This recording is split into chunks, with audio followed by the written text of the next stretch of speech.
ప్రియ సోదరీ సోదరులారా, మీ బైబిళ్ళు తెరవండి. మన వాక్య పాఠం మత్తయి సువార్త 12వ అధ్యాయం. సావధానంగా వినండి. ఈ అధ్యాయంలో మతనాయకులతో యేసు ప్రభువుకు తీవ్రమైన సంఘర్షణ ఏర్పడింది. యేసును రాజుగా మనకు చూపటమే మత్తయి సువార్త ప్రధానోద్దేశ్యం. యేసు ఒక రాజుగా తన రాజ్య ప్రణాళికను కొండమీది ప్రసంగంలో మనకు ప్రకటించాడు. అద్భుతాలు చేసి తన అతీత శక్తిని నిరూపించుకున్నాడు. అపొస్తలులను సేవార్థమై పంపించాడు. అయితే నాటి మతనాయకులు ఆయనను తిరస్కరించారు, నిరాకరించి విసర్జించారు. ఆయనతో ఘర్షణలోకి, వివాదంలోకి దిగారు. ఆయనతో స్నేహంగా ఉన్నట్లే ఉండి ఇప్పుడు సబ్బాతు అనే అంశం మీద ఆయనతో వివాదం పెట్టుకొని విరోధభావాన్ని వ్యక్తం చేస్తున్నారు. సమాజ మందిరంలో బయట కూడా తీవ్రమైన ఖండన మండనలు పెద్ద తుపానుగా పరిణమించాయి. యేసు తానే సబ్బాతుకు ప్రభువును అని ప్రకటిస్తున్నాడు. మత్తయి శుభవార్త 12వ అధ్యాయం 1 నుండి 13వ వచనం వరకు. ఆ కాలమందు యేసు పంట చేలలో బడి వెళుతూ ఉండగా ఆయన శిష్యులు ఆకలిగొని వెన్నులు తుంచి తినడం మొదలుపెట్టారు. పరిసయ్యులది చూచి, ఇదిగో, విశ్రాంతి దినమున చేయకూడనిది నీ శిష్యులు చేస్తున్నారు అని ఆయనతో చెప్పారు. ఆయన వారితో అన్నాడు, తాను తనతో కూడా ఉన్నవారు ఆకలిగొని ఉండగా దావీదు చేసిన దానిని గూర్చి మీరు చదువలేదా? అతడు దేవుని మందిరములో ప్రవేశించి యాజకులే తప్ప తానైనా తనతో కూడా ఉన్నవారైనా తినకూడని సముఖపు రొట్టెలు తిన్నాడు. యాజకులు విశ్రాంతి దినమున దేవాలయములో విశ్రాంతి దినమును ఉల్లంఘించినా నిర్దోషులై ఉన్నారని మీరు ధర్మశాస్త్రమందు చదువలేదా? దేవాలయము కంటే గొప్పవాడు ఇక్కడ ఉన్నాడని మీతో చెబుతున్నాను. కనికరమునే కోరుతున్నాను గాని బలిని నేను కోరను అనే వాక్య భాగము మీకు తెలిసి ఉంటే నిర్దోషులను దోషులని తీర్పు తీర్చేవారు కారు. కాగా మనుష్య కుమారుడు విశ్రాంతి దినమునకు ప్రభువై ఉన్నాడు. ఆయన అక్కడి నుండి వెళ్లి వారి సమాజ మందిరములో ప్రవేశించినప్పుడు ఇడుగో, ఊచ చెయ్యి గలవాడొకడు కనపడ్డాడు. వారాయన మీద నేరము మోపాలని ఆయన్నడిగారు. విశ్రాంతి దినాన స్వస్థపరచడము న్యాయమా? అందుకాయన అన్నాడు, మీలో ఏ మనుష్యునికైనా ఒక గొర్రె ఉండి అది విశ్రాంతి దినమున గుంటలో పడిన ఎడల దాన్ని పట్టుకొని పైకి తీయడా? గొర్రె కంటే మనుష్యుడు ఎంతో శ్రేష్ఠుడు. యేసు ఆ మనిషితో అన్నాడు, నీ చెయ్యి చాపు. అతడు చెయ్యి చాపగా రెండో దానివలే అది బాగుపడింది. విశ్రాంతి దినమా? దాని గురించి ఇంత రాద్ధాంతం దేనికి? యేసే విశ్రాంతి దినానికి ప్రభువు. వారు పొలంలో కంకులు తుంచుకొని తిన్నారు. వారికి ఆకలైంది. ఎందుకు ఆకలైంది? వారు యేసుతో ప్రయాణాలు చేస్తున్నారు. ఒక యువకుడు తన దగ్గరికి వచ్చి శిష్యుణ్ణి అవుతానంటే ప్రభు ఏమన్నాడు? నక్కలకు బొరియలున్నాయి, ఆకాశ పక్షులకు గూళ్ళున్నాయి, నాకు తలవాల్చుకునే స్థలం కూడా లేదు. పరలోక మహిమైశ్వర్యము గల ప్రభువు మన కోసం దరిద్రుడు కావలసి వచ్చింది. యేసుకు ఆయన శిష్యులకు ఆకలైంది. యేసు తన శిష్యులు విశ్రాంతి దినాన పొలంలో కంకులు తుంచారు. దానికి ఆయన సమర్థన మాటలు పరిసయ్యులను మరీ రెచ్చగొట్టాయి. 1 సమూయేలు 21వ అధ్యాయం 1 నుండి 6వ వచనం వరకు జరిగిన గత చరిత్రను యేసు మతనాయకులకు జ్ఞాపకం చేస్తున్నాడు. అప్పుడు సౌలు రాజ్యమేలుతున్నాడు. దావీదును సౌలు తరుముతున్నాడు. దావీదు నిరాశ్రయుడు. అతనికి అతనితో ఉన్నవారికి ఆకలైంది. ఆలయంలోని సముఖపు రొట్టెలు తీసుకొని తాను తిని తనతో ఉన్నవారికి పెట్టాడు. ఇప్పుడు యేసు అదే పరిస్థితిలో ఉన్నాడు. తనను రాజుగా ఇటు మతం గాని అటు రాజకీయాలు కాని గుర్తించటం లేదు. యేసు శిష్యులకు ఆకలైంది. వారు చేలో కంకులు తుంచుకొని గింజలు తిన్నారు. ఏం తింటే? విశ్రాంతి దినానికి నేను ప్రభువును, నేనే తినమన్నాను అన్నాడు ప్రభువు. యాజకులు శనివారం నాడు సముఖపు రొట్టెలు తినవచ్చు. యేసు మోషే కంటే ధర్మశాస్త్రము కంటే శ్రేష్ఠుడు. యేసు దేవాలయము కంటే అందలి అతి పవిత్ర స్థలము కంటే శ్రేష్ఠుడు. ఈ మాటలు విని పరిసయ్యులు ఇది దేవదూషణ అని తీర్పు చెబుతారా? ఇదెంత విడ్డూరం! హోషేయ 6వ అధ్యాయం 6వ వచనాన్ని ప్రభువు పేర్కొన్నాడు. నేను బలిని కాదు కనికరమునే కోరతాను అన్నాడు దేవుడు. పొలంలో వివాదం ఇప్పుడు సమాజ మందిరంలోకి వచ్చింది. పరిసయ్యులు కావాలని ఒక ఊస చెయ్యి గలవాణ్ణి తెచ్చి సమాజ మందిరంలో వాణ్ణి నిలువబెట్టారు. యేసు స్వస్థపరుస్తాడు అని పరిసయ్యులు గుర్తించారు. గాని వారి ప్రశ్న అది కాదు. ఈ రోగిని విశ్రాంతి దినాన స్వస్థపరుస్తావా? అలా చెయ్యవచ్చా అని వారు అడుగుతున్నారు. విశ్రాంతి దినమే అయినా నీ గొర్రె గుంటలో పడితే దాన్ని బయటికి తీస్తావా తీయవా? గొర్రె కంటే మనిషి శ్రేష్ఠుడు కాడా? సబ్బాతు దినమని చెప్పి అవతల ఒక మనిషి బాధపడుతుంటే నీవేమీ చెయ్యక మడిగట్టుకొని దూరంగా కూర్చుంటావా? ఇదా మీ భక్తి? ప్రేమలేని భక్తి వేషధారణ అవుతుంది. నీవు గురువు ఎందుకు? ఇతరుల మీద బరువెత్తటానికా? యేసు ఊస చెయ్యి మనిషిని స్వస్థపరిచాడు. అది సబ్బాతును ఉల్లంఘించినట్లు కాదు, దేవుణ్ణి మహిమపరచినట్లు. దేవునికి కావలసింది మతాచారం కాదు, కనికరం. మీకు వాక్యంలోని అంతరార్థం తెలియకపోతే తెలుసుకోండి అని మతోన్మాద నాయకులను ప్రభువు చీవాట్లు పెట్టాడు. ఇప్పుడు పరిసయ్యులు యేసును చంపాలని కుట్రాలోచన చేస్తున్నారు. మత్తయి సువార్త 12వ అధ్యాయం 14 నుండి 21వ వచనం వరకు. అంతటా పరిసయ్యులు వెలుపలికి పోయి ఆయనను ఏలాగు సంహరిద్దామా అని ఆయనకు విరోధంగా ఆలోచన చేశారు. యేసు ఆ సంగతి తెలుసుకొని అక్కడి నుండి వెళ్ళిపోయాడు.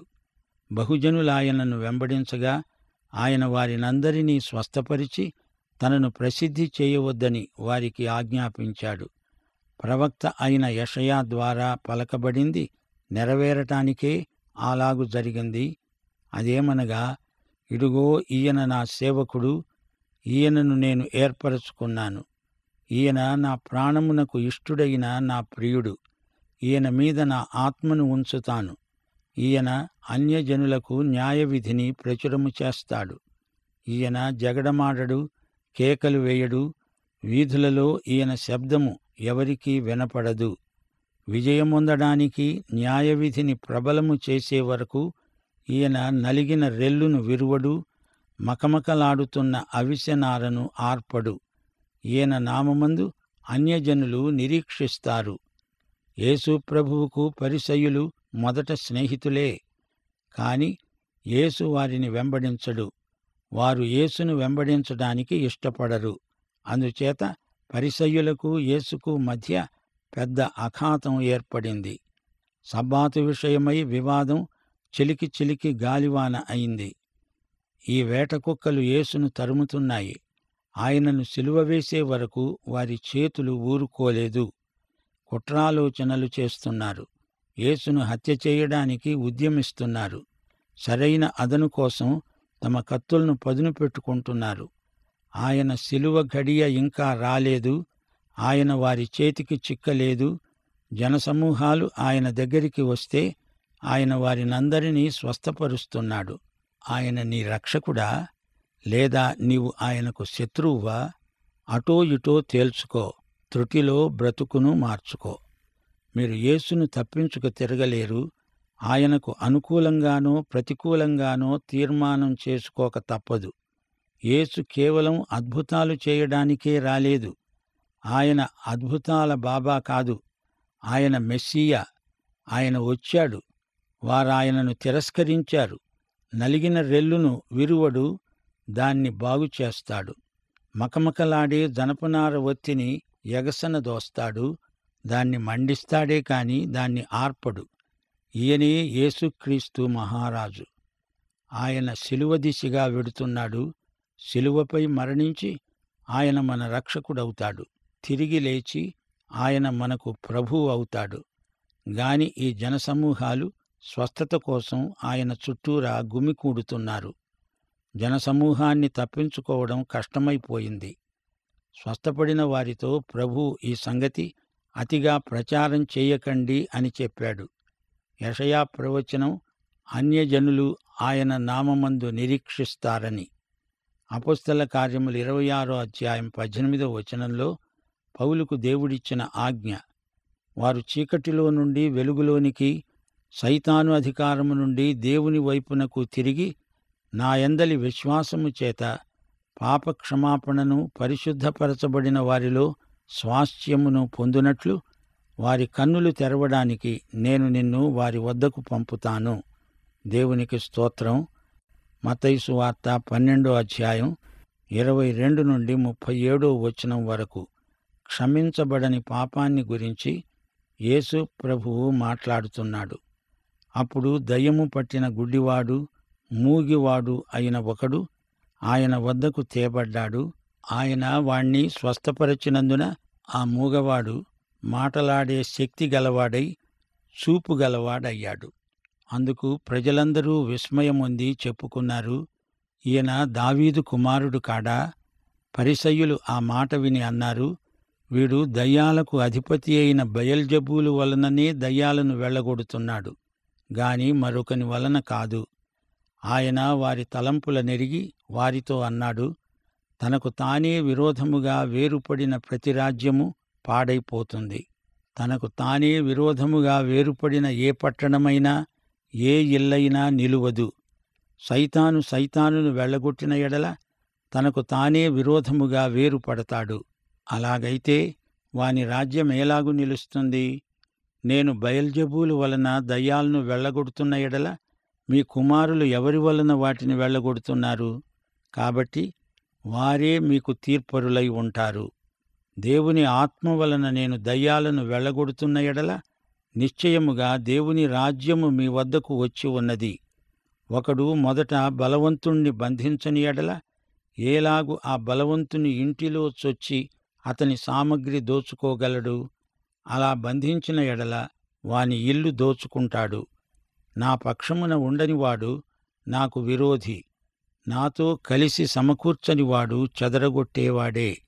కాబట్టి నేను మీతో చెప్పేది ఏమనగా, మనుషులు చేసే ప్రతి పాపము, దూషణ వారికి క్షమించబడుతుంది గాని ఆత్మ విషయమైన దూషణకు పాపక్షమాపణ లేదు.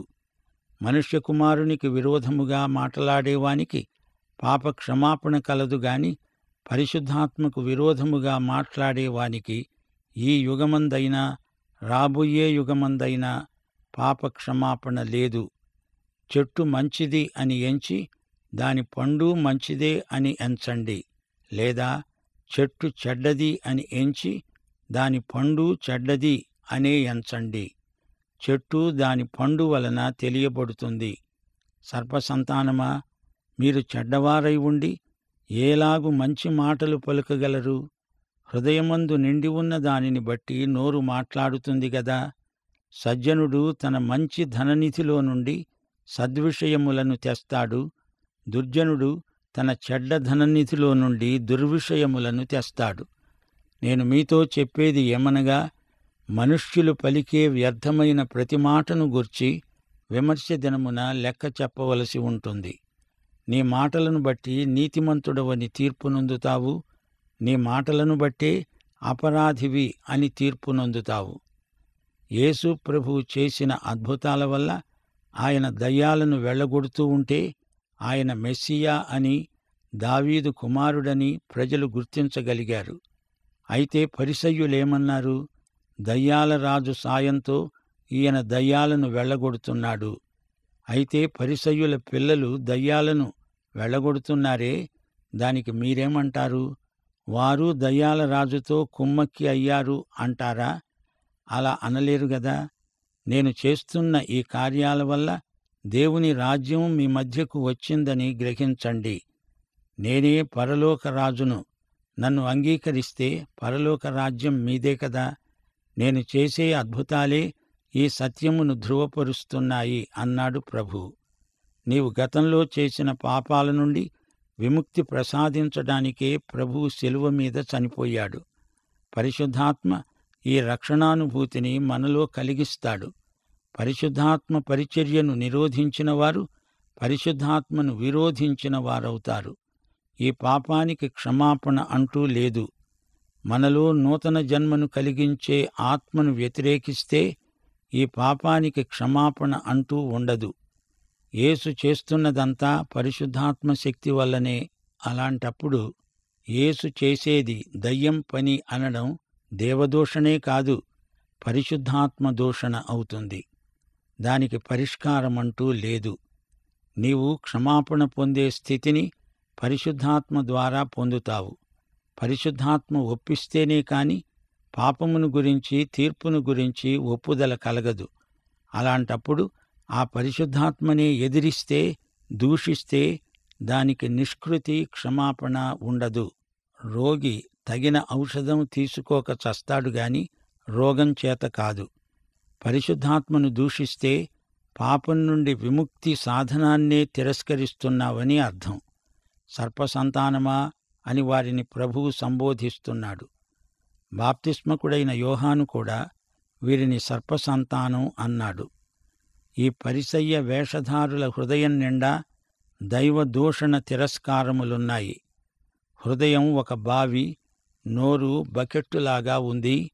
బావిలో ఉన్నదంతా ఈ నోరు తోడిపోస్తుంది. నీవు మాట్లాడే ప్రతి వ్యర్థమైన మాటకు విమర్శ దినమందు దేవునికి లెక్క అప్పగించాలి, తప్పదు. నీ నోటి మాటే నీ హృదయ స్థితికి తీర్పు. మత్తయి సువార్త 12వ అధ్యాయం 38 నుండి 42వ వచనం వరకు. శాస్త్రులు, పరిసయ్యులు అద్భుతం కోసం అడుగుతున్నారు.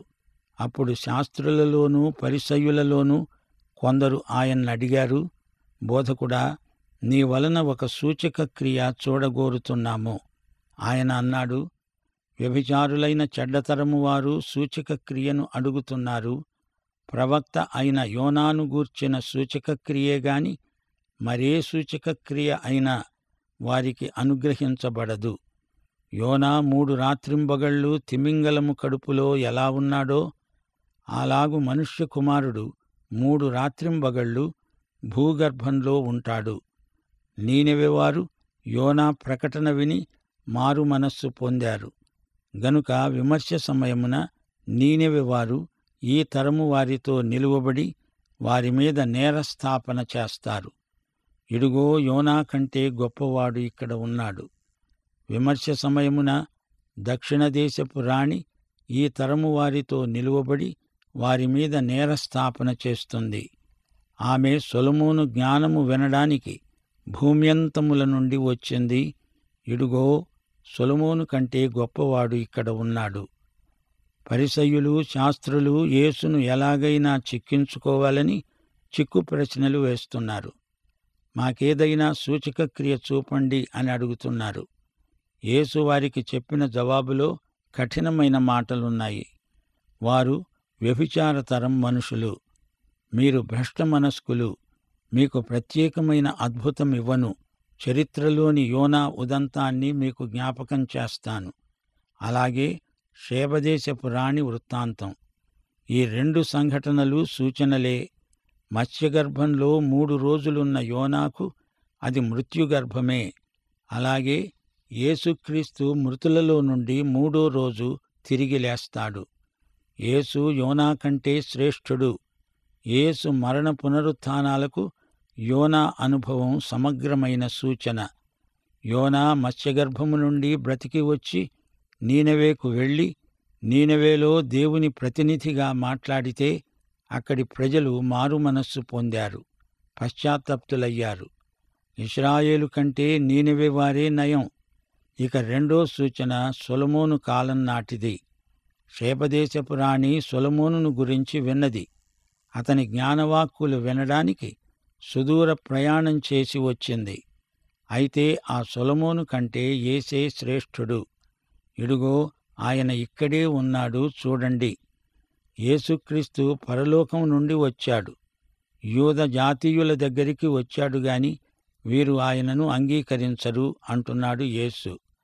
మత్తయి సువార్త 12వ అధ్యాయం 43 నుండి 50వ వచనం వరకు.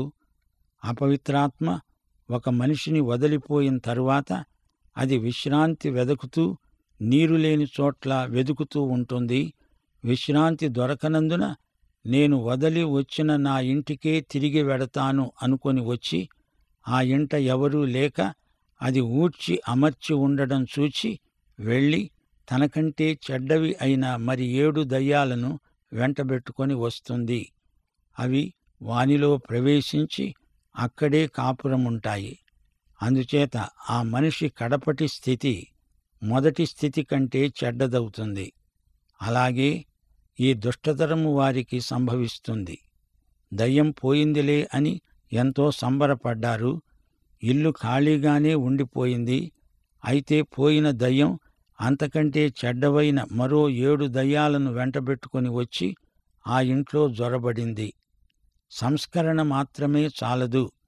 ఇల్లు ఖాళీగా ఉండకూడదు, శూన్యం ఉండకూడదు. పాపాలను వదిలిపెట్టాంలే అంటే చాలదు.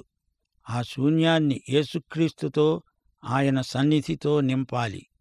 స్వయం సంస్కరణ సంగతి ఇలాగే ఉంటుంది. ఇల్లు అలకగానే పండుగ కాదు.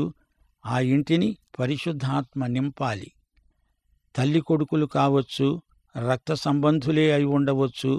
వీటన్నిటికంటే యేసుక్రీస్తునందలి విశ్వాసము ద్వారా దేవునితో నీకు కలిగిన సంబంధం ఎంతో గొప్పది. 46వ వచనం నుండి, ఆయన జనసమూహములతో ఇంకా మాట్లాడుతుండగా ఇదిగో ఆయన తల్లి సహోదరులు ఆయనతో మాట్లాడగోరి వెలుపల నిలిచి ఉన్నారు. అప్పుడొకడు వచ్చి ఆయనతో అన్నాడు, ఇదిగో నీ తల్లి నీ సహోదరులు నీతో మాట్లాడాలని వెలుపల నిలిచి ఉన్నారు. తనతో ఈ సంగతి చెప్పినవాణ్ణి చూచి ఆయన అన్నాడు, నా తల్లి ఎవరు, నా సహోదరులెవరు? ఈ మాట అని తన శిష్యుల వైపు చెయ్యి చాచి అన్నాడు, ఇదిగో నా తల్లి నా సహోదరులు. పరలోకమందున్న నా తండ్రి చిత్తము చొప్పున చేసేవాడే నా సహోదరుడు, నా సహోదరి, నా తల్లి. పరలోకమందున్న తండ్రి చిత్తమేమిటి? ప్రతి ఒక్కడూ యేసుక్రీస్తు మాట వినాలి, ఆయనను అంగీకరించాలి, విశ్వసించాలి. అంతే. యేసు పుట్టిన కుటుంబంలోని వారే ఆయనను గ్రహించలేదు, ఆయన యందు విశ్వసించలేదు. శరీరరీతిగా బంధువులైన వారు ఆయన్ను పట్టుకొని వెర్రివాడు అన్నారు. యేసు చెప్పినట్లు చేసేవారే ఆయన స్నేహితులు, ఆయనకు ఆత్మ బంధువులు. యోహాను సువార్త 15వ అధ్యాయం 14వ వచనం, నేను మీకు ఆజ్ఞాపించే వాటిని చేసిన ఎడల మీరు నా స్నేహితులై ఉంటారు. ఈ పాఠంలో మనమొక నిత్య సత్యాన్ని గుర్తించాలి. శూన్య హృదయం ప్రమాదకరం. అపవాది క్రియలను ప్రభువు లయపరుస్తాడు గాని అపవాది ఇంకా లయపరచబడలేదు. నీ హృదయం ఖాళీగా ఉంటే వాడందులో జొరబడతాడు. జాగ్రత్త.